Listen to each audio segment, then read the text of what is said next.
dito sa Sharjah Airport, no? Hindi kasing Part- laki ng Dubai part Airport. ng Dubai, United Arab Emirates. Pagkatapos ng Dubai, papunta naman kami ngayon ng Qatar. God has blessed us so much so that we can be a blessing to others, no? So, dito na naman po kami, Dante, Cynthia, at makikialam na naman. Pero sa maganda buhay natin. para sa Buhay naman. kapakanan at kabutihan ng iba. May nakalagay sa Bible na pag-aaralan natin ngayon. May purpose si Lord. Bakit tayo binibless? Diba sabi na John 10:10, nagbibigay siya ng buhay at buhay na masagana. Okay, kaya pagpag-aaralan natin, bakit ba tayo pinagpapala? Ano ba ang purpose, no? Ano bang pagpapala? Pero sa'yo, bahala pa. Ang malaga, we are blessed to be a blessing. Mayroong problema na pag-aaralan natin at titingnan natin kung anong kasagutan ayon sa salita ng Diyos. Pagkatapos po ng tuwing.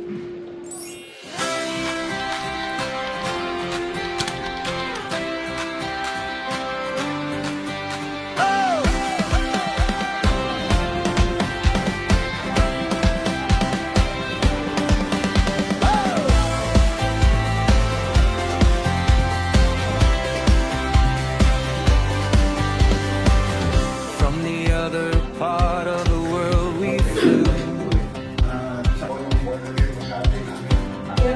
We had an assignment for us to do.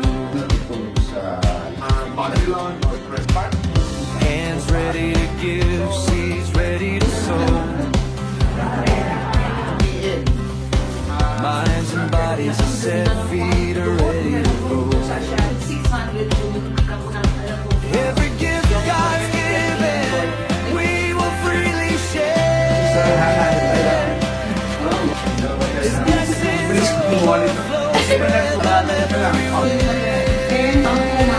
We're blessed to be a blessing, shining God's light, pouring out His goodness both day and through night. We're vessels of favor and love we proclaim, all for His glory. We lift up His name. We're blessed to be a blessing, shining God's light, pouring out His goodness both day and through night. We're vessels of favor and love we proclaim, all for His glory. We lift up His name.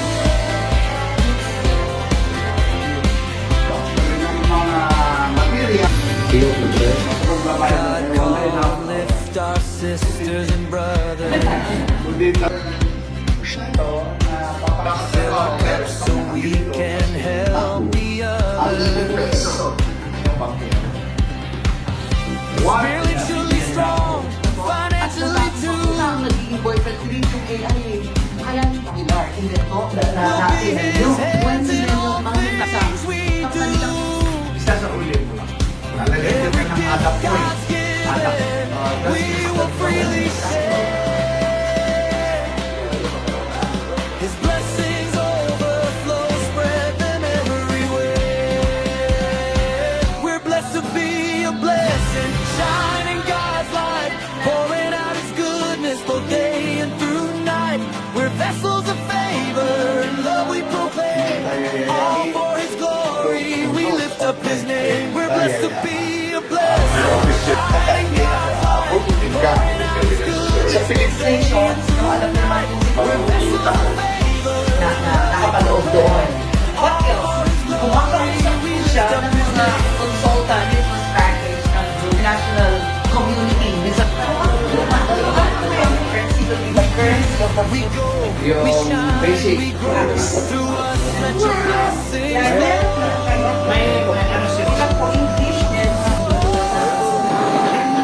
we're blessed to be a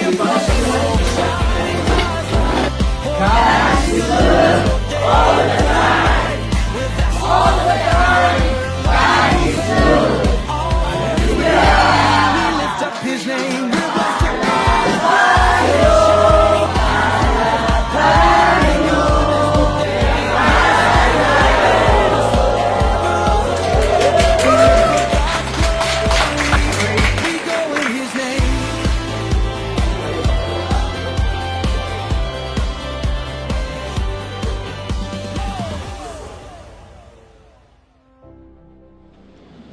tayo nandito? Ewan ko sa'yo. Pupunta ka rito, hindi mo alam kung anong dahilan. Ako, So alam on the ko. way kami sa Qatar today. It's about 45 minutes from Sharjah Airport at UAE. No? So we just finished ministering to the brethren, especially Dubai. the brethren sa Dubai area, basta dito sa UAE. No? Meron silang Abu Dhabi yung isa. October 28, 29 hanggang 30th. Up to now, 31st na, papunta na kami ng Qatar, 2025. This is probably our 5th time here 6, kasi 2017 tayo rito eh.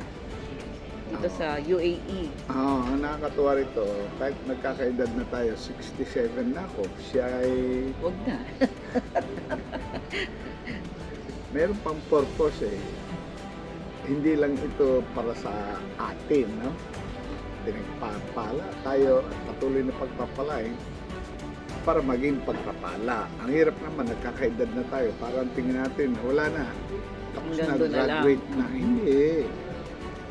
Sabi ng Bible, Galatia 6:10, therefore, if there are opportunities, let us do good unto all men, especially to those who belong to the household of faith.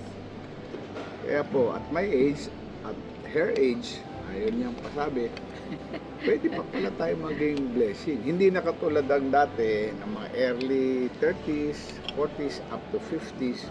Ratsada dito, ratsada doon. Pero pag tumuntong ka na sa 60s, medyo Slow down ng konti. hinay-hinay na. Pero kahit konti lang, 2, 3, makahulugan at talagang matindi ang pagpapala. I prayed to the Lord, Lord, when I was like few years ago, 65, 67 ako ngayon. Ano pa ang gagawin ko at my age? Can you give me one more leap? Yung bang nasa Olympics, lulukso ka. Yun, kahit isa lang o dalawa na kaya ko. So, binigyan ako ng Panginoon ng 3. Yung isa, nagtuturo ako sa Bible School. Online. Nakakapag-business din at the same time.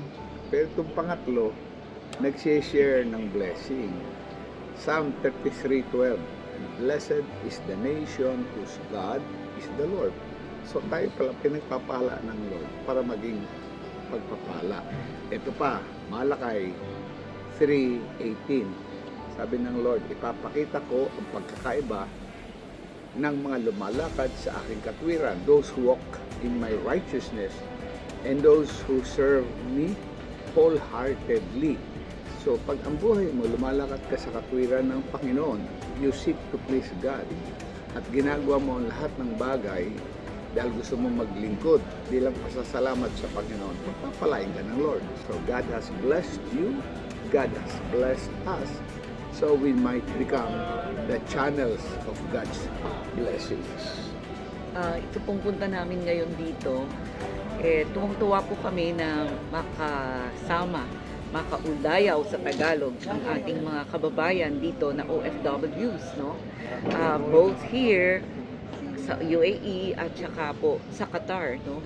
We love serving the Lord through them. At nung una, pag nakikita namin sila parang malungkot, pagod, pero nung sinishare namin na yung mga mangyayari, possible na Kahapon, the other mangyayari. day, no? Ngayon, kita-kita mo yung mga Pilipino.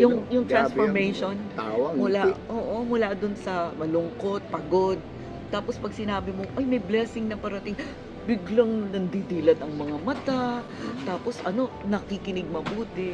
Talagang kailangan natin ng hope. And we cannot put our hope on material things. We only can put our hope in the Lord. Yun ang pinakamasarap na hope sa lahat. Kasi alam natin, pag nagtiwala tayo sa Panginoon, hindi niya tayo bibiguin. Kasi ang mga Pilipino, mag-aral ka para magandang trabaho mo. Ang mga Chinese, ikaw aral tapos negosyo. Ang mga Hudyo, ganun din. Talagang bata pa, tinitrain sila na maging business people. Ngayon, mayaman ba tayo dahil may trabaho magandang ating sweldo, malaki?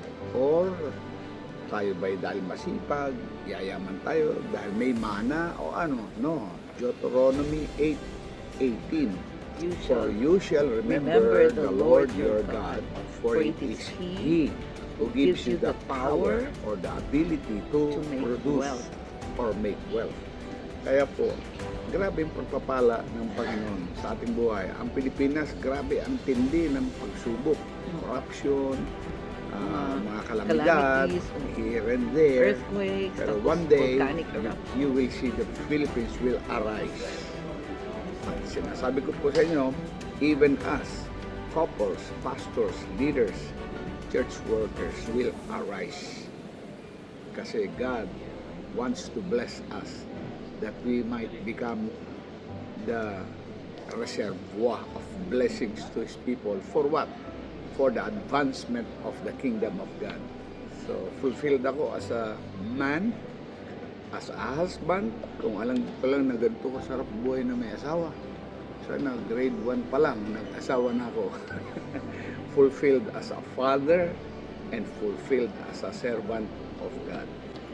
Merong isang kasabihan, you cannot give what you do not have, no? Halimbawa po, itong cup na to, yung cup na to, pinupuno ng, halimbawa, tubig, pinupuno siya ng tubig, pero hindi mo ano ba tawag, hindi natin makakapagbigay tayo sa iba pag hindi ito nag-overflow. So, pag ito ang itong tubig na nilalagay dito nag-overflow, ibig sabihin you have more than enough, no? So, ganun din po sa pagpapala, na kapag ikaw binigyan ka ng Lord ng pagpapala at you have something to spare, napakasarap po ng pakiramdam na ganun, na nakakapagbigay ka, nakakapagpasaya ka ng ibang tao. I pray in the name of the Lord as we close this vlog, no? Yung blessings ng Lord, dadaloy sa iyo like a flash flood. Kung Panginoon pinagpala ang mga Hebrews when they were in Egypt, binigay ng mga Egyptians yung yaman nila. Kaya sila yumaman. Si Abraham, biniles. Ni Pharaoh, yumaman. Ang mga philanthropists, sobrang yayaman. Nagdo-donate even up to 90% of their wealth Yeah. to the needy people. Grabe, ibang kilos ng Lord ngayon. May pinagpapala. Sige, para tayo ay Maging mapagpala. pagpapala. Yan. That's right. So I pray in the name of the Lord na kayong lahat makakaranas ng pagpapala. Hindi So, mo naman overflowing. diniposito, pero May binigyan withdraw ka ng withdrawal, slip. Hindi mo naman pinagpaguran. Ikaw ang umaani. Ito na ang panahon ng bawat isa na nagmamahal sa Panginoon. Malakay 3:18, papakita ko, sabi ng Lord, ang pagkakaiba ng lumalakad sa righteousness ko at naglilingkod sa akin ng wholeheartedly. We bless you in the name of the Father, the Son, and the Holy Ghost. Pilipinas, ikaw naman. Yayaman ka. Tuwing!